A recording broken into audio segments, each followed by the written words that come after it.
the director of strategy of the U.S. Department of Energy Loan Program Office, which with a $300 billion in loan authority fosters innovative solutions across the country.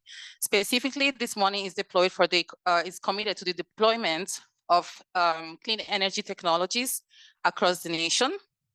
And she's also the leader of the cross-DOE project, which aims to shift advanced nuclear reactor technologies from research towards the market.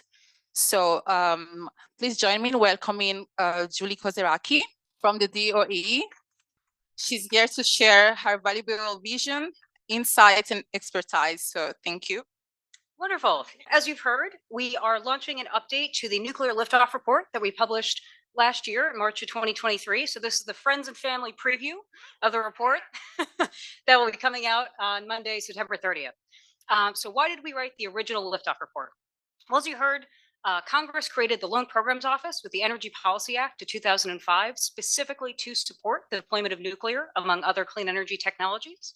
However, when we came into this current administration, we did not have the applications we want to see for successfully deploying new nuclear at scale. So we put together the liftoff reports, which pull together a fact base to help identify what it would take to reach liftoff or the point of full commercialization and deployment at scale. And so one of the common questions that we sought to answer with this report was, well, do we even need new nuclear when we have all these cheap renewables? And the answer is yes. On the order of 200 gigawatts of new nuclear in the US by 2050, which represents a tripling of our current nuclear fleet. And that is especially given the build out of renewables that we're expecting in the US. And so this report was a cross-DOE collaboration with not only the Loan Programs Office, but the Office of Clean Energy Demonstrations, the Office of Technology Transitions, the Office of Nuclear Energy, as well as Idaho and Argonne National Labs. But why did we update the report? Because a lot has changed in the last year and a half. First of all, there is unprecedented load growth that we're seeing, not just from AI and data centers, but also for the explosion of domestic manufacturing, as well as end-use electrification. Renewed interest in AP1000s, given Vogtle Units 3 and 4 have come online with the support of a $12 billion loan from the Loan Programs Office and the perseverance and grit of Southern Company and Georgia Power. And there has also been a step change in the valuation of the existing nuclear fleet. As recently as 2022, utilities were shutting down reactors. So Palisades was shut down in 2022. But we are delighted to be working with Holtec on restarting the Palisades reactor up in Michigan.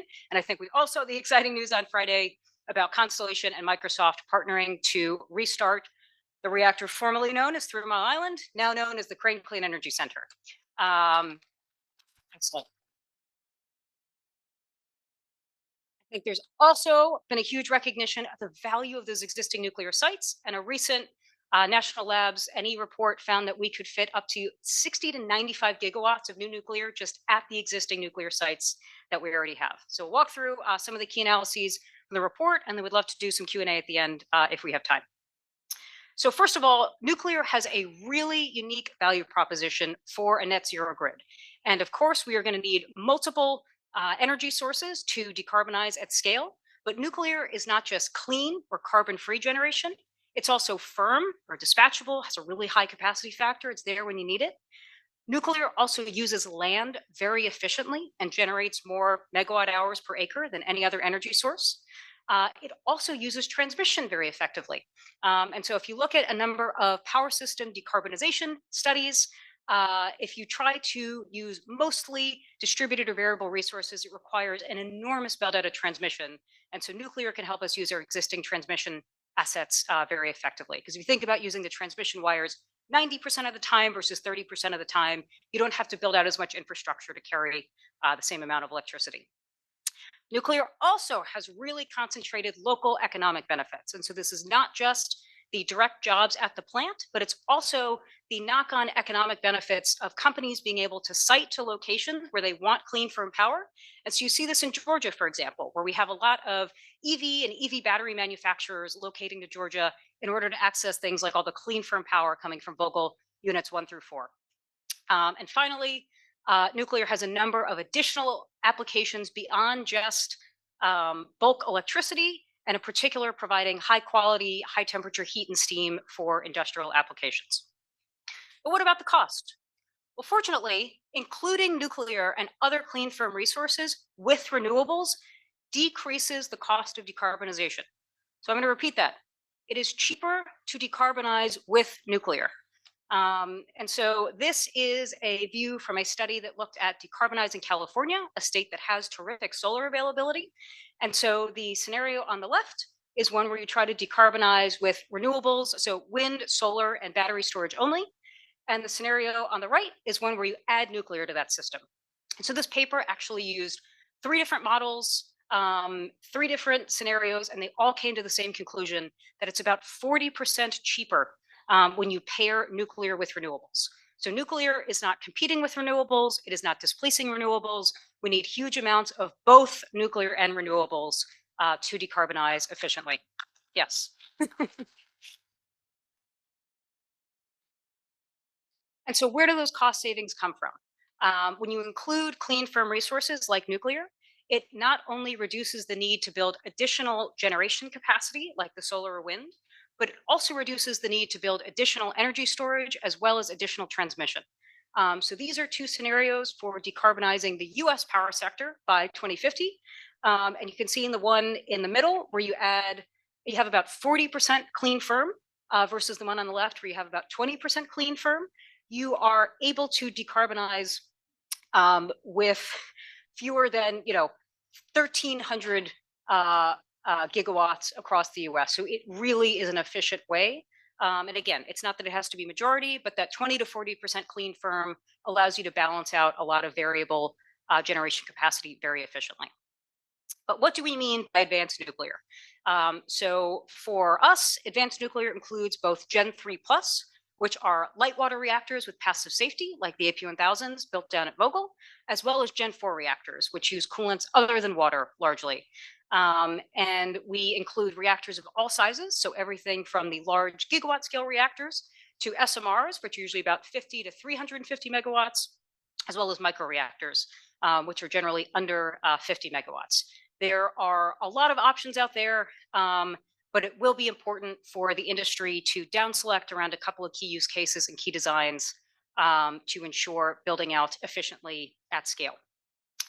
In particular, I think it's important for folks to understand the different roles that small and large reactors will play in decarbonizing the power sector. And so these charts here show a comparison of a large boiling water reactor and a small boiling water reactor. And so in the chart on the left, these are modeled simulations for early of a kind builds. You can see that the large reactor is pretty consistently cheaper per kilowatt, and as a result, will provide cheaper per megawatt hour power. However, given the sheer size of the reactors, the small reactors offer a smaller project cost, which many customers feel is important for potentially bounding overruns or protecting their balance sheet. But it is really, really tough to beat the economies of scale from big reactors. We did make the reactors bigger over time. And if you think about our existing fleet of 94 light water reactors, all the reactors under 870 megawatts were built in the 1960s. So we pushed them up over time. The biggest reactor we have is almost 1,400 megawatts, Grand Gulf down at Louisiana. And you get really, really powerful economies of scale from big reactors. But of course, small reactors have a number of benefits, particularly for industrial applications where you might need that high temperature heat or steam. But how did we get there? And this is a chart that shows the number of reactors as well as capacity brought online to the US grid. And so when we talk about tripling nuclear capacity, so building 200 gigawatts of new nuclear, although we'll include restarts and uprates in there, we have done a lot before. And so at peak in 1974, 12 reactors came online, 10.5 gigawatts of capacity.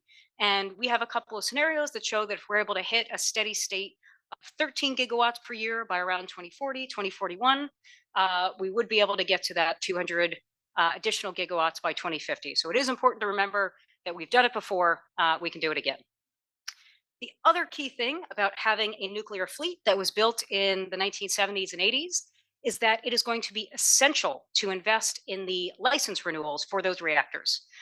So initial licenses for nuclear reactors are 40 years.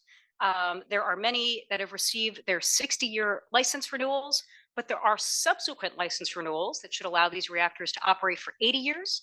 And investing in those early and doing the appropriate planning will be essential for maintaining all of this capacity online. So it is not a given that will keep our existing fleet. It's going to require some planning and investment to get there.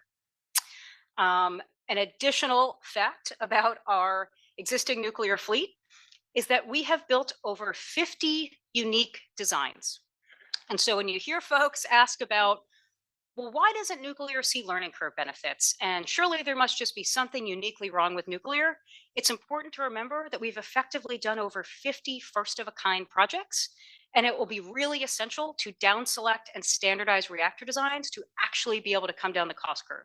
Because you can imagine that building 10 first-of-a-kind projects is a lot less efficient than building 10 within a design and actually coming down the cost curve, training up the workforce, building out the supply chain. So, in the United States, we are private sector led and government enabled. So it's going to be up to the industry and to customers to pick the designs that they like and are most comfortable with. But it will be really essential that we down select sooner rather than later. I hope folks like the new color scheme on this chart. This took quite a while, actually. Yeah. So one final fact about our existing fleet, and that is that currently 20 operating nuclear sites and 5 formerly operating nuclear sites are in communities that are eligible for the Energy Community Tax Credit bonus. And so we'll talk a little bit later about how you should think about the benefits for nuclear in the Inflation Reduction Act. But the two of the major ones were the investment tax credit 48E and the production tax credit 45Y for new nuclear generation. And each of those have a potential 10% adder. So for example, that means the ITC could go from 30% to 40%. And we have 25 existing nuclear sites that would be eligible for at least a 40% investment tax credit, if not a 50% investment tax credit, if you add in the domestic content. And for those keeping score at home, a 50% investment tax credit is buy one reactor, get one free, which is really difficult to overstate the impact of on a high capital cost investment like nuclear. And you get enormous benefits from using these existing sites. They not only have all of the pre-existing siting and characterization done for the original NRC licensing. They also have access to water and interconnection. But perhaps most importantly, they also have communities who love and understand nuclear. Nuclear has consistently pulled most favorably with folks who live closest to the plants because they understand the real cost and benefit profile of nuclear. So it's an incredibly important opportunity for us to take advantage of, because a lot of these sites were actually designed for 4 or more reactors, but we only ever built out 1 or 2. So a lot of them have room for, again, up to 60 to perhaps 95 gigawatts of new nuclear. But folks do get very focused on the nuclear reactor design. And so something to keep in mind is that it's going to take a lot of different entities, a lot of different companies to fill a lot of important roles to get these projects going. And so in the first liftoff report, we identified the potential for a consortium model to help aggregate demand and form partnerships that could help you get to, for example, that order book of 10 reactors of the same design. So we introduce a couple of potential constructs in the liftoff report where you could think about multiple utilities working together to pick the same design and come down the cost curve, or aggregated demand from big tech off takers like Microsoft and Google and Amazon, or integrating with industrial companies like you see with Dow and X Energy. But there are many important roles to be filled beyond just the reactor design, including the licensing and site development, the project management, the actual construction of the reactor, as well as the owning and operation. So just important to remember that there's a lot of roles to fill here. And a data point that I think shows the importance of this is the cost estimate of Vogtle over time. So when folks tell you that Vogtle, it more than doubled in cost over time, something that really stands out to me is that Westinghouse, who is the reactor designer for the AP1000, at the start of the project leaned in and sort of tried to be everything to everybody. And in 2017, when Westinghouse went bankrupt, Southern Company took over the role of project ownership and management. They reset the budget to within 25% of where it landed 7 years later, which I think raises a really important question about how much was really cost overrun versus how much was maybe underestimation upfront, and how incredibly important it is to invest upfront before you ever put a shovel in the ground and finalizing the design, and working on really detailed, mature cost estimates. Because as you spend more time building a better cost estimate, the risk and cost bands get narrower and narrower. And so the book, How to Get Big Things Done, illustrates some really important lessons that are applicable for all mega projects, not just nuclear. Some other really important data from Vogtle is that there was major improvement just between Unit 3 and Unit 4 on the same site. So these are the days between major milestones at Unit 3 and Unit 4, and you can see that they all dramatically improved between 35 and 75%.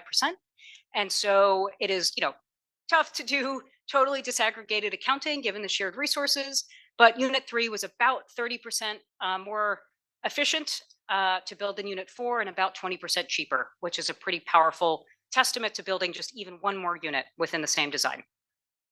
But what could the next AP1000s look like? There was a study that came out from MIT a few weeks ago that looked at the first of a kind cost for Vogtle. So in your dollars, it was about $11,000 a kilowatt. If you inflate that into 2024 dollars, called about $15,000. But there are about $3,000 per kilowatt of overnight costs that are true first of a kind costs that couldn't recur again.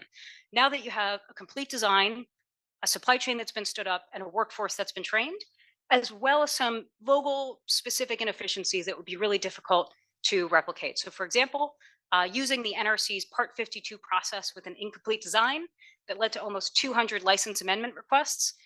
This time around, if you use the NRC's Part 52 with a complete design, it would be much more efficient and avoid that cycle rework. So you can think about the cost of the next 2-unit AP1000 at about $8,300 a kilowatt, and then you can take 40% of that cost out with the investment tax credit. And then underscoring the importance of economies of scale, if you're able to build 4 units, you can get that down to about $7,500 a kilowatt.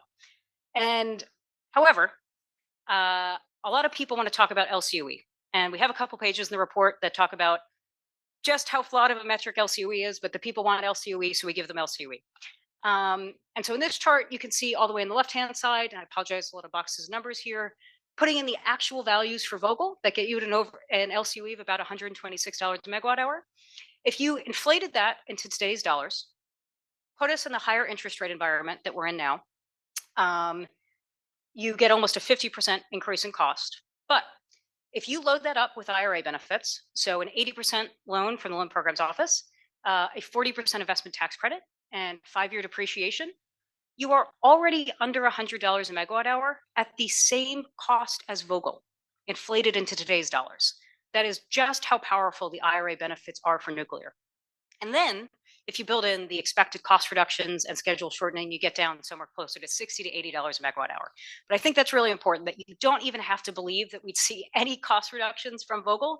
It would still be under $100 a megawatt hour in today's dollars. We'll go through in the report in more detail some of the challenges with LCOE, but one of the most important ones to me is that LCOE only captures that capitalization period, so call it the 30 years when you're paying back the debt. But nuclear assets can be online for 80 years. So there's an additional 50 years of cheap, clean, firm power. And so, for example, Vogtle units 1 and 2 came online 1987, 1989. They were a little over budget at the time, but no one remembers that now, because now they're just really excited about cheap, $30, $35 megawatt hour power that those units produce and will continue producing for decades. So finally, in the report, we walk through a couple of the barriers for liftoff and potential solutions around just how difficult it is to quantify the value and benefits of nuclear, and a couple of different solutions around a standard value for clean firm power that help you account for both the decarbonization and resiliency benefits of nuclear, as well as the importance of building out mega project delivery infrastructure, whether that's funding constructability research or relying on the integrated project delivery model. And the piece I'll leave you with is that most customers cite cost or cost overrun risk as their primary barrier for committing to new nuclear. But cost overrun is not a monolith. It can be both split up amongst a number of different parties who stand to benefit from the completion of the project. There's also a lot of things, so sharing through consortiums or through federal assistance or with the investment tax credit. There's also ensuring resiliency through different cost scenarios, whether that's contingent debt with the Loan Programs Office or flexible PPA prices. And then finally, we have a lot in the report around best practices for actually getting to those mature cost estimates that narrow the band and important construction lessons from Vogtle, as well as the levers that really help you get from first to nth of a kind cost. So I think we got started a few minutes late. So I think we might have a few minutes for questions, but very excited to get the report out on Monday. And if there is time, I'll do maybe a question or two. Hi. When you talk about the cost efficiency of large-scale reactors compared to smaller reactors, how have you taken into account grid issues, interconnect issues, and would potentially it be easier to bring smaller scale reactors online quicker?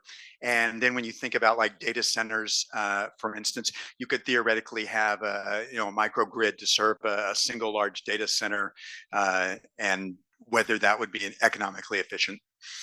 Certainly. So I will say we need both. In order to triple nuclear capacity, we are going to need both large and small reactors. This is really more an analysis on the efficiency of the overnight construction cost for the large versus small reactors. But you're exactly right that there are, of course, different customer requirements, different siting requirements. And, I think in particular about a lot of the retiring coal sites, they're just a lot smaller where you don't necessarily need 11 or 2200 megawatts of power. You might need 300 or 600. So there are certainly use cases and customers for small reactors. But I do think it's important to emphasize that the M in SMR can't be silent. There's a lot of talk about modularization, but unless you actually move a pretty sizable amount of the spend into the factory setting, you run the risk of having a civil works construction project without economies of scale.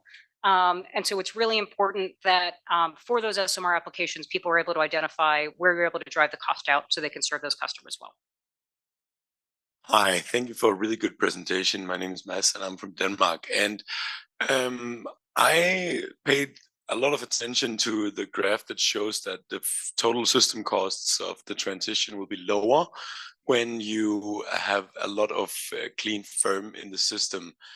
This is super interesting to me. I work in the planning and economic studies section of the IEA, and we look at some of the same things, and it's pretty incredible how people tend to arrive at different conclusions when they look at this stuff. What type of model did you use? Is this a stochastic model? And have you taken into consideration other applications for revenue streams than electricity, such as heat and hydrogen, in this model? Yes, so I will say this was bespoke modeling done for the DOE liftoff reports that we have some more information on. But this is a public paper that will be cited in the report. So Jesse Jenkins was one of the authors here, and so they actually have 3 different models that arrived at this. Of course, there are a number of assumptions that you can put in about, the duration of battery storage or the overnight cost for nuclear. But from most of our literature review, the system modeling pretty consistently supports that some measure of clean firm power reduces overall cost, just because it prevents overbuilding not just the storage, generation, transmission by 3 to 5x in some cases, but of course, the commercialization of carbon capture for natural gas, of longer term battery storage, and of geothermal and hydro, the other clean options, will probably be most important. But I think that establishing nuclear as having to be competitive in that clean firm set, as opposed to with solar by itself or with natural gas by itself, is really important for folks understanding that it does lower overall system costs, even if it is more expensive per unit upfront. Excellent. All right. Well, thank you so much. Really appreciate it. Again, the report will be out on Monday.